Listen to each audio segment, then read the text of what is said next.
Jaya TV நேயர்களுக்கு வணக்கம். இது அறுசுவை நேரம். சுத்த சைவம் தெவிட்டாத சுவை. இன்னைக்கு முதல் செக்மெண்ட்டான தினசரி சமையலில் நம்ம பார்க்க போகிறது ஒரு ஆந்திரா ஸ்பெஷல் டிஷ். அதாவது ஆந்திரா பருப்பு பொடி. இது கன் பவுடர்னு சொல்லுவாங்க. கொஞ்சம் காரமாக இருக்கும். பிடிக்காதவங்களே இருக்க முடியாதுங்க. சுடுசாதத்தில் நெய் போட்டு இதை சாப்பிட்டா அவ்வளோ நல்லா இருக்கும். இந்த ஆந்திரா பருப்பு பொடி எப்படி பண்ணுறதுன்னு சொல்லிட்டு பார்க்குறதுக்கு முன்னாடி என்னென்ன இன்க்ரீடியன்ஸ் தேவைன்னு சொல்கிறேன் பாருங்கள்.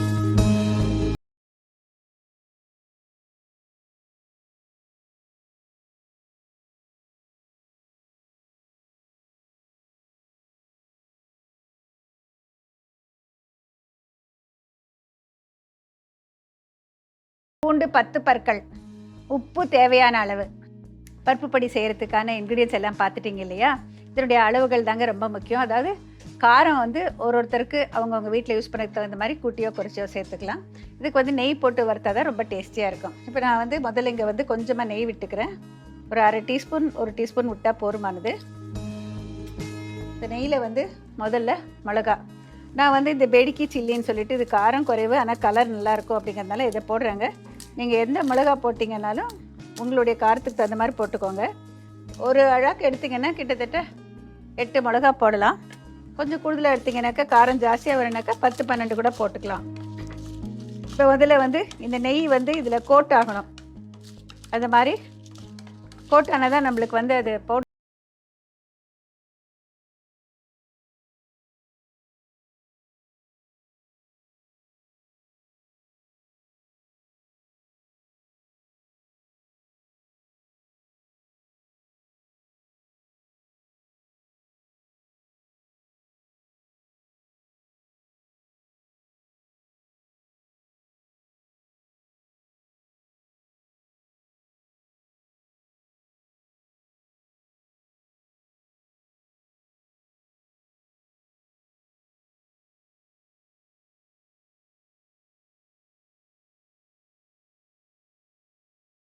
ஃபஸ்ட்டு மிக்சியில் போட்டு இயக்கிட்டு பவுட்ரு பண்ணிவிட்டு சல்லடையில் சலிக்கணும்.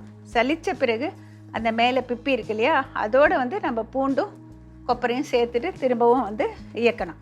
இப்போ இது ரூம் டெம்பரேச்சருக்கு வரணும். ஒரு கிண்ணத்தில் மாற்றிக்கலாம். வறுத்தது வந்து ஒரு தட்டில் கொட்டிட்டோன்னாக்கா கொஞ்சம் நேரத்தில் நல்ல ரூம் டெம்பரேச்சர் வந்துடுங்க. மிக்சியில் போடுறதுக்கு முன்னால் ஒரு அப்ராக்சிமேட் கணக்கு எப்படின்னாக்கா, டீஸ்பூன் இருக்கு இல்லையா, ஒரு அழகுனாக்கா ஒரு லெவல் டீஸ்பூன் போட்டிங்கன்னா கரெக்டாக இருக்கும். கல்லுப்பாக இருந்தாலும் சரி, பொடி உப்பாக இருந்தாலும் சரி. இப்போ இதை வந்து நல்லா ரூம் டெம்பரேச்சர் வந்ததும் மிக்சியில் விட்டு விட்டு இயக்கி பவுடர் பண்ணணும். பவுடர் பண்ணிய பிறகு அது சலிக்கணும். சலித்த பிறகு நம்ம மேலே நொய் மாதிரி நிற்கும் இல்லையா, அதுக்கு பிறகு எப்படி பண்ணுறதுன்னு சொல்லிட்டு காமிக்கிறேன். இப்போ இந்த மிக்சியில்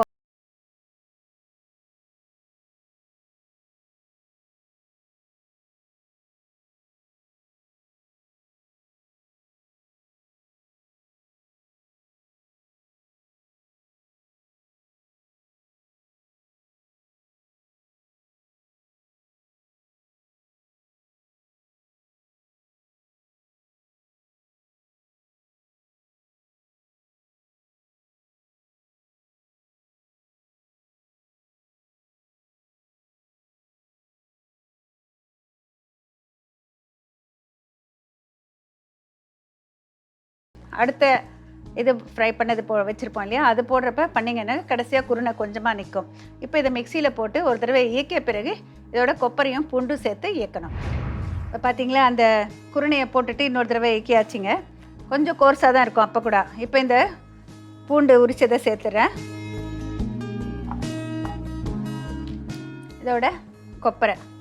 இது வந்து டெசிகேட்டட் கோகனட் கடையில் கிடைக்குதுன்னு நான் வச்சுருக்கேங்க. நீங்கள் ரெகுலர் கொப்பரை வீட்டில் நம்ம வச்சுருப்போம் இல்லையா, அதை துருவிட்டு அதை கூட போட்டுக்கலாம். ஆனால் அதை வந்து வறுக்கணுங்கிற அவசியம் கிடையாது, அப்படியே தான் போடுவோம்.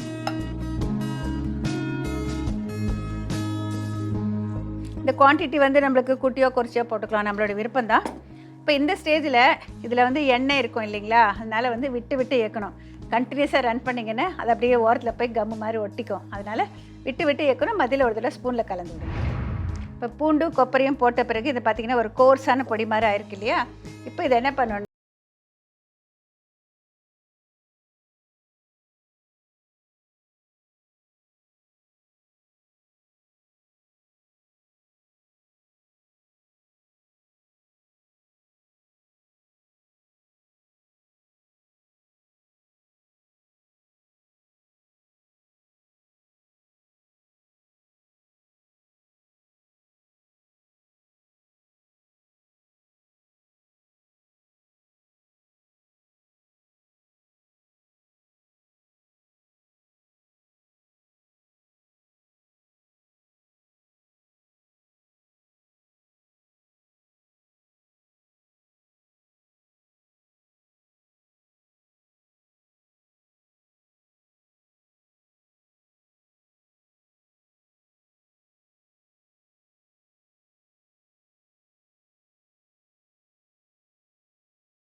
பண்ணுங்க.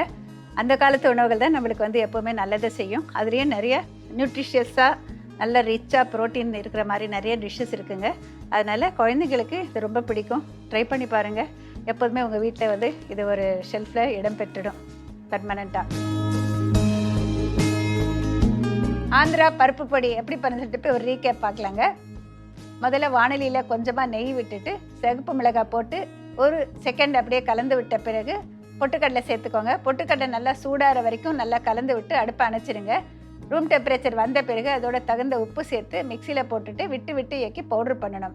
பவுட்ரு பண்ண பிறகு அந்த சல்லடையில் சலிச்சுக்கோங்க.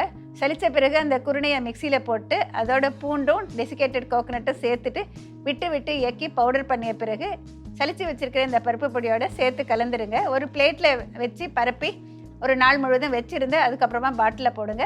சூடான சாதத்தில் நெய் போட்டு கலந்து சாப்பிட ரொம்ப டேஸ்டியாக இருக்கும். இப்போ நம்ம பார்க்க போகிறது புதுமை சமையல்.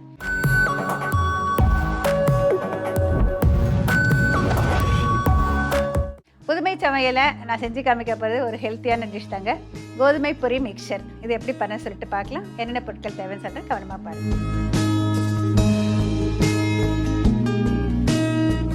கோதுமை பொரி மிக்சர் செய்ய தேவையான பொருட்கள்: கோதுமை பொரி 200 கிராம், வறுத்த வேர்க்கடலை விரும்பும் அளவு, முந்திரி பருப்பு 10, தனியாத்தூள் அரை டீஸ்பூன், ஒரு மோர் மிளகாய் உடைத்தது, சீரகம் சிறிதளவு, கடுகு 1/4 டீஸ்பூன், கறிவேப்பிலை ஒரு கொத்து, மஞ்சள் தூள் 1/4 டீஸ்பூன், மிளகாய்த்தூள் அரை டீஸ்பூன், பெருங்காயத்தூள் விரும்பும் அளவு, பொட்டுக்கடலை 1/4 கப் அளவு, உப்பு தேவையான அளவு, எண்ணெய் தேவையான அளவு. கோதுமை பொரி மிக்சர் பண்ணுறதுக்கு என்னென்ன பொருட்கள் தேவைன்னு சொன்னேன் இல்லையா? எல்லாம் கவனமாக பார்த்துட்டிங்க இல்லையா? கோதுமை பொரி வந்து கடைகளில் வந்து இப்போ கிடைக்குதுங்க. கம்பு பொரி கிடைக்குது, இன்னும் விதவிதமான சிறுதானியத்தோட பொரி கிடைக்குது. எதுவாக இருந்தாலும் நீங்கள் செய்யலாம். இல்லைன்னா நம்ம ரெகுலர் அரிசி பொரியிலையும் இந்த மாதிரி பண்ணி வைக்கிறது எப்போதுமே நம்மளுக்கு பழக்கம் உண்டு. அதையே வந்து கொஞ்சம் இப்போ நம்ம மாற்றி செய்யணும் அப்படின்னு நினச்சிங்கன்னா, இன்னும் கொஞ்சம் கூடுதலாக வந்து ப்ரோட்டீன் அதிகம் சேர்க்கணும் அப்படின்னு நினச்சிங்கன்னா நீங்கள் வெள்ளரி விதை, தர்பூசணி விதை அந்த மாதிரி கூட சேர்த்துக்கலாங்க. இப்போ இதில் முதல்ல வந்து இங்கே எண்ணெய் வச்சுருக்கேன். இதுக்கு வந்து தேங்காய் எண்ணெய், ஆர்கானிக் தேங்காய் எண்ணெய் கிடச்சதுனாக்கா அது போட்டு செஞ்சிங்கன்னா ரொம்ப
பண்ணிங்கனாக்கா நம்ம எண்ணெயிலேயே எல்லாம் பொடி போட்டோம்னா ரொம்ப கலர் மாறிடும்.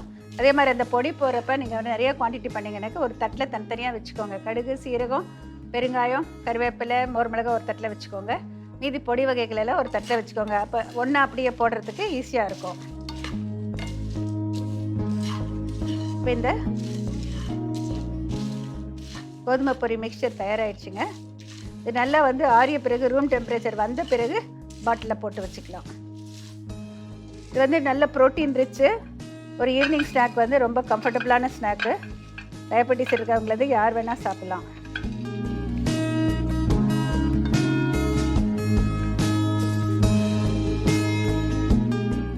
மிக சுவையான ஆரோக்கியம் தரும் கோதுமை பொரி மிக்சர் தயாருங்க. நீங்களும் ட்ரை பண்ணி பாருங்கள், எல்லாருக்குமே ரொம்ப பிடிக்கும்.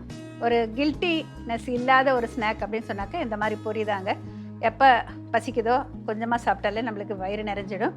கொஞ்சம் நிதானமாக மென்று சாப்பிடுங்க. கோதுமை பொரி மிக்சர் செய்கிறது எப்படின்னு சொல்லிட்டு இப்போ ஒரு ரீகேப் பார்க்கலாங்க. முதல்ல வாணலியில் கொஞ்சம் எண்ணெய் விட்டு சூடான பிறகு கடுகு, சீரகம் தாளித்த பிறகு மோர் மிளகா, கறிவேப்பிலை, பெருங்காயத்தூள் சேர்த்துக்கோங்க. அதோட முதல்ல முந்திரி பருப்பு சேர்த்துட்டு லேசாக வறுபட்ட பிறகு அதோட வறுத்த வேர்க்கடலை, பொட்டுக்கடலை அதை சேர்த்துட்டு எல்லா விதமான பொடி வகைகள், தனியாத்தூள், மஞ்சள் தூள், மிளகாய்த்தூள், உப்பு இது எல்லாத்தையும் சேர்த்துட்டு ஒரு நிமிஷம் அந்த எண்ணெயில் கலந்து விட்ட பிறகு கோதுமை பொரியை சேர்த்துருங்க. தணலை குறைச்சி வச்சுக்கோங்க. ஒரு நிமிஷம் கலந்த பிறகு அடுப்பை அணைச்சிட்டு நல்லா மேலேயும் கீழேயும் கலந்து விட்டு கொஞ்ச நேரம் அந்த வாணலிலேயே வச்சுருங்க. கொஞ்சம் ரூம் டெம்பரேச்சர் வந்த பிறகு டப்பாவில் போட்டு வச்சிங்கன்னாக்கா மிக சுவையான கோதுமை பொரி மிக்சர் தயார். இப்போ நம்ம பார்க்க போகிறது உணவும் ஆரோக்கியம்.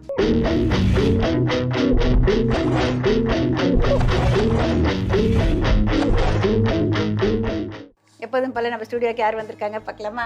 ஹாய்மா. Hello Karpagavalli, welcome to the show. Thank you. தொடர்ந்து நம்ம அறுசுவை நேரத்தில் நீங்கள் கொடுக்குற நிறைய டிப்ஸ் வந்து நிறைய பேருக்கு ரொம்ப ஹெல்ப்ஃபுல்லாக இருக்குமா. எப்போது போல் எனக்கு இன்றைக்கி ஒரு டவுட்டு. இப்போ நம்ம வந்து எங்கே பார்த்தாலும் ஜிகர்தண்டான்னு சொல்லிட்டு எல்லாருமே சாப்பிட்றாங்க. அந்த ஜிகர்தண்டாவில் போடுற அந்த ஜெல், அதாவது ஜெல் மாதிரி இருக்கும், ஜெல்லி மாதிரி இருக்கும், பாதாம் பிசின் அப்படின்னு சொல்லுவாங்க இல்லையா. அதனை பற்றின அதாவது நியூட்ரிஷன் வேல்யூ, அது நம்மளுக்கு என்ன மாதிரியெல்லாம் நம்மளுக்கு ஹெல்ப்ஃபுல்லாக இருக்கும், அதில் கூட ஏதாவது அளவு இருக்கா, சாப்பிடலாமா, யாராவது சாப்பிடக்கூடாதா, அந்த மாதிரி விஷயங்கள் இருந்தாக்க கொஞ்சம் கிளியர் பண்ணிங்கன்னா நல்லாயிருக்கும். நிச்சயமா. ஜிகர்தண்டா ரொம்ப ஃபேமஸ் வந்து மதுரையில் தான் அப்படி இல்லைங்களா? மதுரையோட ஃபேமஸ் இது. அதில் இருக்கிற அந்த ஜெல்லி மாதிரி ஒரு சப்ஸ்டன்ஸ் சொல்கிறீங்க. இட்ஸ் கால்ட் அஸ் ஆல்மண்ட் கம்ஸ்ன்னு சொல்லுவாங்க, பாதாம் பிசின். ஸோ இது வந்து ஒரு ஸ்வீட் ஆல்மண்ட் ட்ரீ அப்படிங்கிறதுலேருந்து தான் வந்து அதை பொதுவாக எடுக்கிறாங்க. ஸோ அது வந்து ஜெல்லி மாதிரி இருக்கும். அது பார்க்க வந்து ஃபஸ்ட்டு வந்து தண்ணியில் போடுறதுக்கு முன்னாடி கல்கண்டு மாதிரி இருக்கும் இல்லைங்களா, கல் மாதிரி இருக்கும். ஸோ இதில் வந்து ஃபஸ்ட்டு ஒரு கிளாரிஃபிகேஷன் பண்ணிக்கலாம் மேம். இதில் வந்து ஒரு வேரியேஷன் இருக்குது, 2 வெரைட்டி இருக்குது இதில். ஒன்று வந்து கோந்த், அதாவது இந்த நார்த் சைடில் யூஸ் பண்ணுறது சொல்லுவாங்க, கோந்த் லட்டு அப்படின்னா சொல்கிறது இல்லை, ப்ரெக்னென்சி போது முடிச்சிட்ட உடனே கொடுப்பாங்க. அது வந்து பாடிக்கு வந்து ஹீட் ஜாஸ்தி ப்ரொடியூஸ் பண்ணும் கோந்த் அப்படிங்கிறது. அதோட இன்னொரு வேரியேஷன் தான் வந்து ஆல்மண்ட் கம்ஸ் அப்படின்னு சொல்கிறது. இந்த கோந்தை வந்து எடிபிள் கம்ஸ்ன்னு சொல்லுவாங்க இங்கிலீஷில். இந்த பாதாம் பிசினை வந்து ஆல்மண்ட் கம்ஸ் அப்படின்னு சொல்லுவாங்க. இதான் இதோட வேர்ட்ஸ் படி differentiation. So from different plants ரெண்டுமே. இது வந்து ஆல்மண்ட் ட்ரீ, இது வந்து வேற ஒரு பொட்டானிக்கல் ட்ரீலேருந்து தான் இது ரெண்டுமே எடுக்கிறாங்க. அண்ட் ப்ராப்பர்ட்டி பொறுத்த வரைக்கும் கோந்த் அப்படிங்கிற அந்த எடிபிள் கம் வந்து கம்ப்ளீட்டாக பாடிக்கு வந்து ஹீட் ப்ரொடியூஸ் பண்ணும். ஸோ வின்டர் சீசனில் அந்த கோந்த் லட்லாம் வந்து நார்த்தில் வந்து வின்டர் சீசனில் பண்ணிடுவாங்க. ஸோ அந்த எவ்ரி வின்டர் சீசனில் ஒரு லட்டு சாப்பிட்றோம் அப்படின்னா பாடிக்கு வந்து அந்த ரொம்ப அந்த சில்னஸ் வந்து தாங்க முடியும் அப்படிங்கிறதுனால. இங்கே வந்து நம்ம ட்ரெடிஷ்னலாக யூஸ் பண்ணுற அந்த ஆல்மண்ட் கம்ஸ், அந்த பாதாம் பிசின் அப்படின்னு சொல்கிறது வந்து ஜிகர்தண்டா, ஃபலூடாஸ், நிறையா ஜெல்லி மாதிரி, அது வந்து கம்ப்ளீட்லி பாடிக்கு வந்து கூலண்ட். ஸோ நல்லா குளிர்ச்சி கொடுக்கும். ஸோ இதை வந்து நீங்கள் டிஃப்ரெண்ட் வேரியேஷன்ஸில் சாப்பிட்லாம். பாலில் போட்டு இந்த மாதிரி க்ரீம் டெசர்ட் மாதிரி சாப்பிட்டிங்கன்னா நல்லா வெயிட் கெயின் ஜாஸ்தி இருக்கும். ரொம்ப ஒல்லியாக இருக்காங்க, வெயிட் ஜாஸ்தி பண்ணணும், வெயிட் லிஃப்டர்ஸ் எல்லாம் பார்த்தீங்கன்னா ட்ரெடிஷ்னலாக பண்ணுவாங்க அப்படின்னா நிறையா அந்த ஆல்மண்ட் கம்ஸை வந்து கன்சியூம் பண்ணுவாங்க. ஸோ இதை வந்து வெயிட் லாஸ்க்காக எப்படி கன்சியூம் பண்ணணும் அப்படின்னா, தண்ணியில் இல்லை வந்து மினிமமாக சுகர் இருக்கிற சப்ஸ்டன்ஸில் கன்சியூம் பண்ணோன்னா வெயிட் லாஸ்க்கு எப்படி ஹெல்ப் பண்ணோன்னா ஃபுல்னஸ் நிறைய நேரம் கொடுக்கும், பசிக்காமல் இருக்கிறதுக்கு ஹெல்ப்ஃபுல்லாக இருக்கும். அந்த ஒரு வகையில் தான் வெயிட் லாஸ்க்கு மேபி ஹெல்ப் பண்ணும். பட் நீங்கள் இதே டெசர்ட்லேயோ இல்லை பால்லையோ எல்லாம் போட்டு சாப்பிட ஆரம்பிச்சிங்கன்னா நல்லாவே வெயிட் கெயின் ஜாஸ்தி பண்ண ஆரம்பிச்சிடுவாங்க ஆல்மண்ட் கம்ஸ் அப்படிங்கிறது. ஸோ இதுதான் இதோட 2 வேரியேஷன் சொல்கிறது. இது தாண்டி நியூட்ரிஷனல் பெனிஃபிட்ஸ் அப்படின்னு பார்க்கும்போது இதில் வந்து கேலரிஸ், ஆல்மண்ட் கம்ஸில் வந்து கேலரிஸ் கொஞ்சம் ஜாஸ்தி. ஸோ அளவோட சாப்பிடணும். நிறையா சாப்பிட்டோம் அப்படின்னா வெயிட் கெயின் கண்டிப்பாக இருக்கும். ஸோ அண்ட் ஆல்சோ இதில் வந்து கூலண்ட் ப்ராப்பர்ட்டி ஜாஸ்திங்கிறதுனால ஆன்டி ஆக்சிடென்ட் ப்ராப்பர்ட்டியும் ஜாஸ்தி. ஆன்டி ஏஜிங்க்கு இது நிறையாவே ஹெல்ப் பண்ணும் மேம். ஸோ இதெல்லாம் தான் இதோட பெனிஃபிட்ஸ். அண்ட் இதை கன்சியூம் பண்ணுறதுக்கு வந்து எல்லா ஏஜ் குரூப்ஸ்லையும் இப்போ பண்ணலாம். கிட்ஸுக்கு வந்து நிறையா கொடுத்தீங்க, அதுவும் ஸ்பெஷலாக இந்த சம்மர் டைமில் இப்போது இளநீரில் ஒரு ஸ்பூன் மிக்ஸ் பண்ணி கொடுக்கறது, சில நேச்சுரல் லெமன் ஜூஸ், ஷர்பத் அந்த மாதிரிலாம் மிக்ஸ் பண்ணி கொடுத்தோம்னா it is well and good. அந்த மாதிரி ஃபார்ம்லலாம் கன்சியூம் பண்ணலாம். ஓகே. அதாவது இப்போ இந்த 2 வெரைட்டி சொன்னீங்க இல்லையா, ஒரு கம் வந்து நெய்யில் வந்து போட்டு வறுப்பாங்க, அதுதான் வந்து லட்டு பண்ணுறது. லட்டு அது வந்து நார்த் இந்தியாவில் வந்து குழந்தை பெற்ற பிறகு பால் நிறைய சுரக்குங்கிறதுக்காக அந்த லட்டு பண்ணி கொடுப்பாங்க. அதில் பெரிய ட்ரை ஃப்ரூட்ஸ், நட்ஸ் அது மாதிரி எல்லாம் போட்டு கொடுப்பாங்க. ஓகே. இது வந்து நம்மளுக்கு வந்து ஜெல் மாதிரி form. Actually it is a protein தானம்மா? ஓரளவுக்கு இருக்கு மேம். மினிமமாக ஓரளவுக்கு டீசென்ட் அளவுக்கு ப்ரோட்டீன் இருக்கு. ஒரு நல்ல அமினோ ஆசிட் காம்பினேஷன் இருக்கு. ஓகே. அதாவது 2 விதமான கம்மை பற்றி நிறைய பேருக்கு வந்து ஒரு கிளியர் தாட் கிடையாது. ஏன்னா கடையில் வாங்கிட்டு வரப்ப நீ வந்து இந்த கோந்து கொடு அப்படின்னு சொல்லுவாங்க. Completely different. ஆல்மண்ட் பாதாம் பிசின் இஸ் கம்ப்ளீட்லி டிஃபரெண்ட். அது நம்ம தெரிஞ்சுக்கிட்டா அது பார்க்கறதுக்கு சம்டைம்ஸ் 2 ஒரே மாதிரி இருக்குங்க, தெரியாது. தண்ணியில் போட்டிங்கன்னா தான் அது டிஃப்ரென்ஸ் தெரியும். தண்ணியில் போட்டு அது ஜெல் மாதிரி ஆகும், அது கரைஞ்சிடும். அது நெய்யில் போட்டு வறுத்தா தான் நல்லா பஃப். ஓகே. இதை வந்து நியூட்ரிஷனல் பெனிஃபிட்ஸும் தெரிஞ்சுக்கிட்டீங்க இல்லையா? ரொம்ப ரொம்ப தேங்க்ஸ்மா. வணக்கம். இங்கே வந்து ஷோவில் வந்து இந்த மாதிரி இன்னும் நிறைய விஷயங்கள் தெரிஞ்சுக்கிறதுக்கு ஆவலாக இருக்கேன். தொடர்ந்து வாரம் இன்னும் நிறைய கேள்வி கேட்குறேன். ஓகேயா? டிஃப்ரெண்ட்டாக இருக்குது. ஒரு கேள்வியும் நல்லாவே இருக்குது, இன்ட்ரெஸ்டிங்காக இருக்கும்னு நினைக்கிறேன். அதான் எல்லாருக்கும் வந்து ஒரு இன்ஃபர்மேட்டிவாகவும் இருக்குது இல்லையா? அதை பற்றி நிறைய விஷயங்கள் தெரிஞ்சுக்கிறதுனால. அதனால் வந்து ஆக்சுவலி நம்ம வந்து கம்முன்னு சொல்கிறோம், அந்த மரத்தை வந்து இப்படி கீறினாக்கா அதில் வந்து பால் மாதிரி வரும், அது அப்படியே செட் ஆகிடும். இந்த மாதிரி இன்ஃபர்மேஷன் உங்களுக்கு தெரியணும்னாக்கா நீங்கள் கூட வந்து எழுதி அனுப்பலாங்க. உங்களுடைய டவுட் ஏதாவது இருந்தது, இதை பற்றி தெரிஞ்சுக்கணும்னு நினச்சிங்கன்னா நீங்கள் எழுதி அனுப்பினீங்கன்னாக்கா நான் வந்து உங்கள் சார்பில் வந்து கற்பகவல்லி கிட்டே கேட்குறேன். எல்லாருக்குமே அது பயனுள்ளதாக இருக்கும். Okay. Thanks for coming to the ஸ்டுடியோஸ்மா. Thank you ma'am. நன்றி. தேங்க்யூ. நீங்கள் பார்த்த 3 செக்மெண்ட்டுமே உங்களுக்கு பிடிச்சிருக்குன்னு நினைக்கிறேங்க. எப்போதும் போல் உங்களுக்கான ஒரு கேள்வி. சென்ற வாரம் நான் செஞ்சு காமிச்ச ஸ்ட்ராபெரி பனானா லஸ்ஸியில் வந்து மொத்தமாக என்னென்ன இன்க்ரீடியன்ஸ் யூஸ் பண்ணேன், அதுக்கான பதிலை வந்து நீங்கள் எப்போதும் போல் போஸ்ட் கார்டில் எழுதி அனுப்புங்க. எத்தனை இன்க்ரீடியன்ஸ் யூஸ் பண்ண, அது என்னென்ன அப்படிங்கிற ஒரு டீட்டெயில் எழுதி அனுப்பணும். நீங்கள் எழுதி அனுப்ப வேண்டிய முகவரி அரசுவே நேரம், ஜெயா டிவி, தபால் பெட்டி எண் 3173, எண் 48, NP ஜவஹர்லால் நேரு சாலை, ஈக்காடு தாங்கல், சென்னை 6,32,000. கீழே ஒரு வாட்ஸ்அப் நம்பர் வருது. அந்த வாட்ஸ்அப் நம்பருக்கும் நீங்கள் வாட்ஸ்அப் மூலமாகவும் உங்களுடைய பதிலை அனுப்பலாம். சரியான பதில் எழுதியவர்களிலிருந்து 3 நபரை தேர்ந்தெடுத்து பிரதீப் என்டர்பிரைசஸ் நிறுவனத்தை வழங்கும் நான் எழுதிய சமையல் புத்தகங்கள் ஒன்று பரிசாக உங்களுக்கு வழங்கப்படும். ஒரு நபருக்கு ஸ்ரீ மகாலட்சுமி சில்க்ஸ் வழங்கும் ஒரு அழகான படவை உங்களுக்கு அனுப்பப்படும். இந்த வாரம் போட்டியில் வெற்றி பெற்றவர்கள் பிரதீப் என்டர்பிரைசஸ் வழங்கும் நான் எழுதிய சமையல் புத்தகங்களில் ஒன்றை பரிசாக பெறுபவர்கள்.